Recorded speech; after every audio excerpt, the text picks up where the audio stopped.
আজকে আমি এই প্রথম রসমালাই বানাবো। আমি রান্নাবান্না খুব একটা পারি না, তবু শেখার চেষ্টা করতেছি। তো ভাবলাম তোমাদের সাথে শেয়ার করি। তো রসমালাই বানানোর জন্য প্রথমে আমি 1 লিটার দুধ নিয়েছি। এটা ভালোভাবে এখন জাল করে নিব, 3টে বলক তুলে নিব।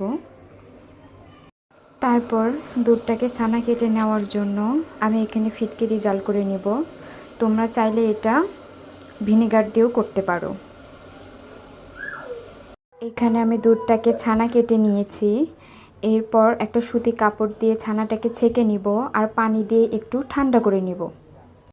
তারপর ছানাটাকে ভালোভাবে মথে নিব।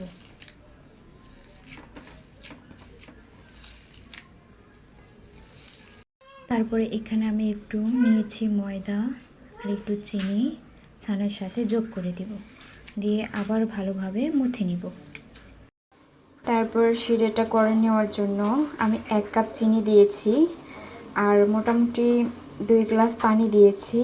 একটা সাদা এলাচ দিয়েছি, 1 টুকরো দারচিনি দিয়েছি আর একটা তেজপাতা দিয়েছি। আমি ছানাগুলোকে ছোট ছোট গোল করে নিয়েছি। এর মধ্যে আমার শিরের বলকও চলে এসেছে। এখন একটা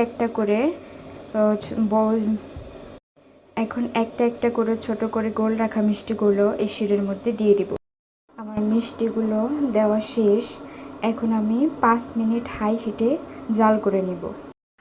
তো আমি মিষ্টিগুলোকে শিরেতে আধা সিদ্ধ করে নিয়েছি, করে নিয়ে একটা বাটিতে ঢেলে নিয়েছি আর বাকিটুকু সিদ্ধ দুধে করব। তাই আমি একটা পাতিলে লিকুইড দুধ নিয়ে নেব।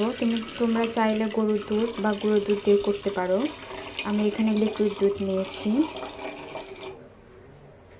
এটা এখন আমি ভালোভাবে বলক তুলে নেব। আমার দুধে বলক চলে এসেছে। এখন আমি একটা একটা করে মিষ্টি এই দুধের মধ্যে দিয়ে দিব।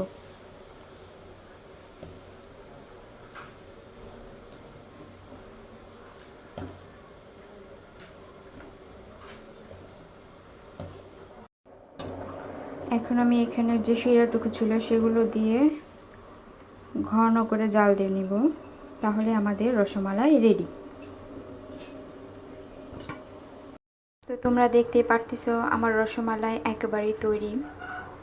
তোমরা চাইলে এভাবে রসমালাই খুব সহজে বানিয়ে নিতে পারো। তবে একটা কথা, আমি এখানে বেকিং পাউডার বা খাবার সোডা কিছুই যোগ করিনি। তোমরা চাইলে করতে পারো, তবে সেক্ষেত্রে খাবার সোডা বা বেকিং পাউডার 1 চিমটি দেওয়ার চেষ্টা করবে, কারণ বেশি দিলে মিষ্টিগুলো ভেঙে যাওয়ার চান্স বেশি থাকে। ভালো লাগলে একটা লাইক, সাবস্ক্রাইব অ্যান্ড শেয়ার করে দিও। সবাইকে ধন্যবাদ।